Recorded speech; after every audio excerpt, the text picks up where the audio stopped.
Good morning. It's October 14th. Let's get started with Lecture 4, The Aftermath of the Crisis. Today, I want to talk about the aftermath of the crisis.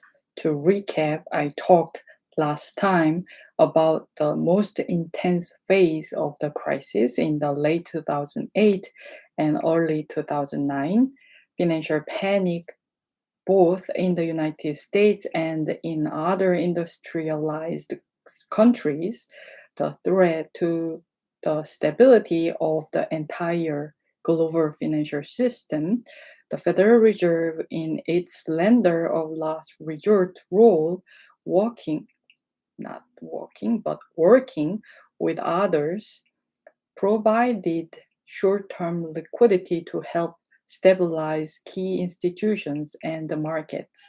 One of the conclusions we can now draw, having looked at the history, is that rather than being some ad hoc and unprecedented set of actions, the Fed's response was very much in keeping with the historic role of central banks, which is to provide lender of last resort facilities in order to calm a panic. What was different about this crisis was that the institutional structure was different. It was not banks and depositors, it was broker dealers and repo markets, money market funds, and commercial paper. But the basic idea of providing short term liquidity in order to stem a panic was very much what Bazet envisioned when he wrote Lombard Street in 1873. We have been focusing on the Fed's actions, but the Fed did not work alone. We worked in close coordination with other US authorities and foreign authorities.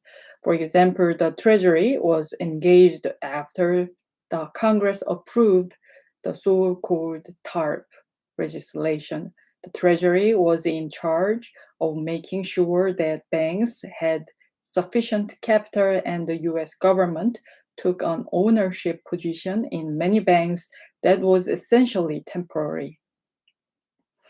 Most of those have been now reversed.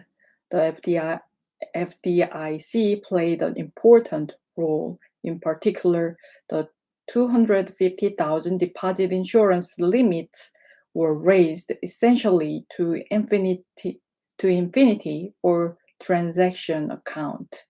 And the FDIC also provided guarantees to banks that wanted to issue corporate paper of up to 3 years maturity in the marketplace. For a fee, the FDIC guaranteed those issuance so that banks could get longer term funding.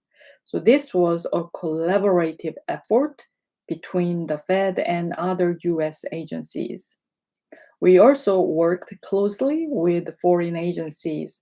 I mentioned last time the currency swaps, in which the Fed gave dollars to foreign central banks in exchange for their own currencies. And those foreign central banks took the dollars and, at their own risk, made dollar loans to financial institutions that required dollar funding. We also, of course, continued to be in close touch with financial ministers and regulators around the world as we try to coordinate to deal with the crisis.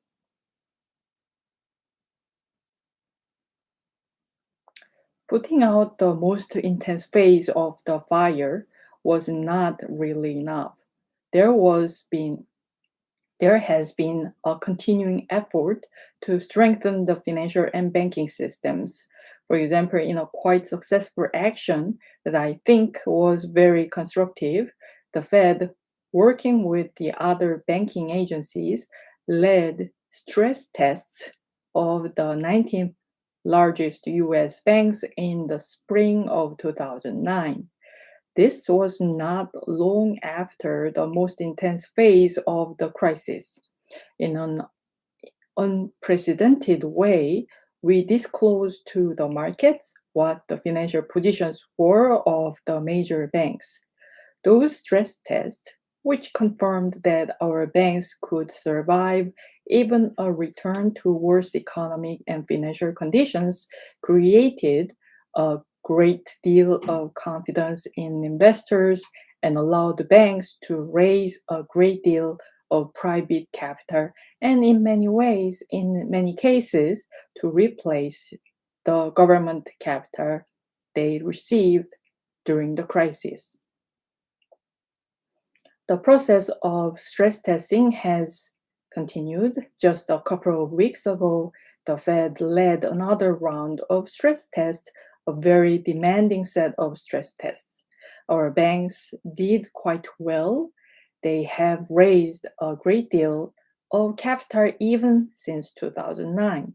In many ways, they are in a stronger position in terms of capital than they were even prior to the crisis.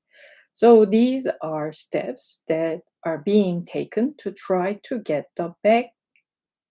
So these are steps that are being taken to try to get the banks back into full lending mode. It is still in progress, but restoring the integrity and the effectiveness restoring the integrity and the effectiveness of the financial system is obviously part of getting us back to a more normal economic situation. Let me say a few words about the lender of last resort programs. As I have already argued at some length, the programs did appear to be effective.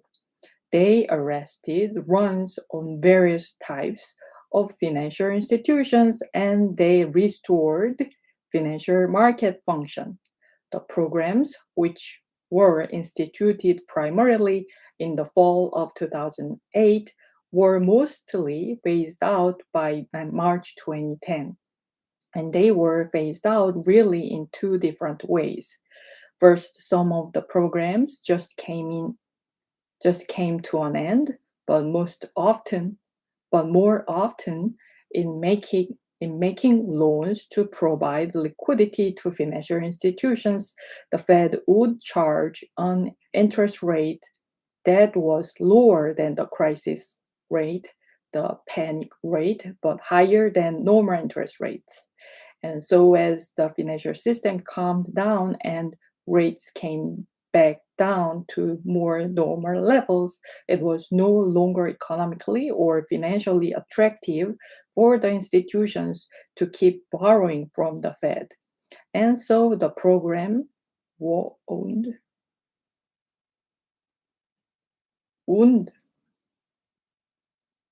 the program wound down, wound keep borrowing from the Fed, and so the program wound down quite naturally.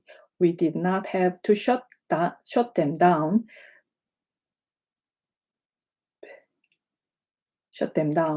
They basically disappeared on their own. The financial risks that the Federal Reserve took in the lender of last resort programs were quite minimal. As I have described, lending was mostly short-term. It was backed by collateral in most cases. In December 2010, we reported to Congress all the details involved in 21,000 loans that the Fed made during the crisis. Of those 21,000 loans, zero defaulted really well. Every single one was paid back. So even though the objective of the program was stabilizing the system rather than profit making, the taxpayers did come out ahead on those loans. Then why the market was panicked?